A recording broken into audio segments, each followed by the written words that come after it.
안녕하세요. 유니크 성형외과 이세빈 원장입니다. 코로나 백신 대상자의 연령이 점점점 내려오고 있죠. 조만간 20, 30대 분들도 코로나 백신 접종을 하실 거예요. 그래서인지는 몰라도 최근 보형물을 사용하는 코수술 시 코로나 백신이 문제가 되지 않을지 걱정하시는 분들이 많이 있어요. 코로나 검사 자체가 코 성형에 영향을 주는 것은 아닌지 걱정하시죠. 코로나 검사는 코 안을 면봉으로 살짝 문지르기만 하면 되기 때문에 코수술 절개 상처만 다 아문 후라면 전혀 문제가 되지 않죠.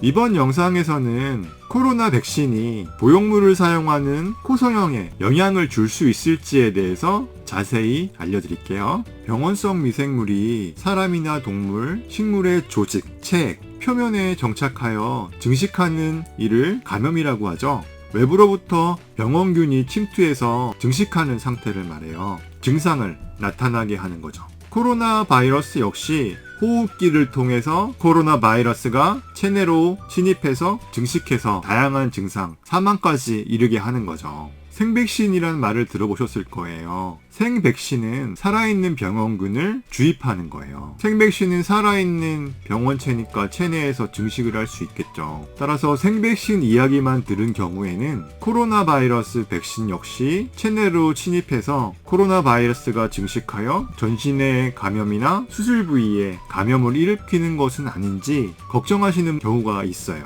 요즘은 생백신을 쓰는 경우는 없어요. 코로나 바이러스의 백신은 질병을 일으키는 미생물 병원체의 항원인식 부위에 유사한 구조를 가지지만 병원성이 없고 증식할 수 없는 백신을 주입하는 거예요. 그러면 이 백신의 항원 성분들이 백혈구에 속하는 림프구의 일종으로 항체를 생산하는 B세포를 자극하게 돼요. B세포는 바이러스를 제거할 수 있는 중화 항체를 형성하고 그 항체를 인체 내에 보관시켜요. 그럼 이후에 코로나 바이러스가 침입했을 때 B세포가 만들어 보관하고 있는 중화항체가 침입한 바이러스를 제거하는 거죠. 코로나 바이러스 백신은 백신 플랫폼 기술에 의해서 개발이 되었다고 그래요. 백신 플랫폼 기술은 기존의 백신에서 특정 항원이나 유전 정보 등만 바꿔서 백신을 개발하는 기반 기술이라고 그래요. 코로나 바이러스가 굉장히 빨리 개발이 된 거죠. 현재 우리나라에서 접종 중인 아스트라제네카 백신은 코로나 바이러스 표면 항원 유전자를 운반할 수 있는 다른 바이러스에 집어넣어 주입해서 표면 항원 단백질을 만들어서 항체가 생성되게 하는 방법이라고 해요.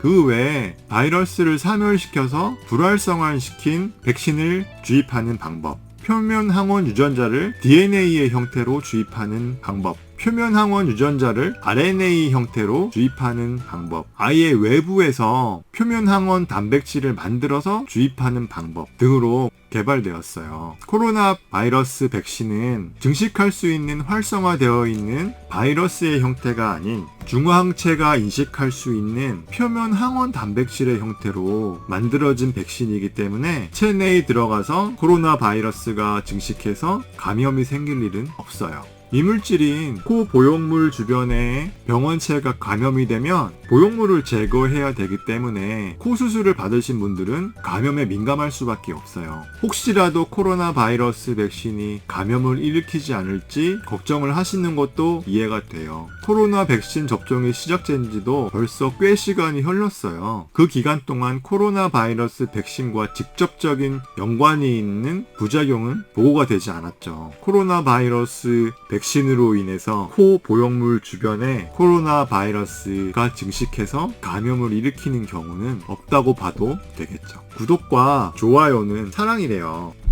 저의 이야기가 도움이 되셨다면 구독과 좋아요, 알림까지 꼭 눌러주세요. 유니크 이박사 이세빈이었습니다. 감사합니다. 안녕.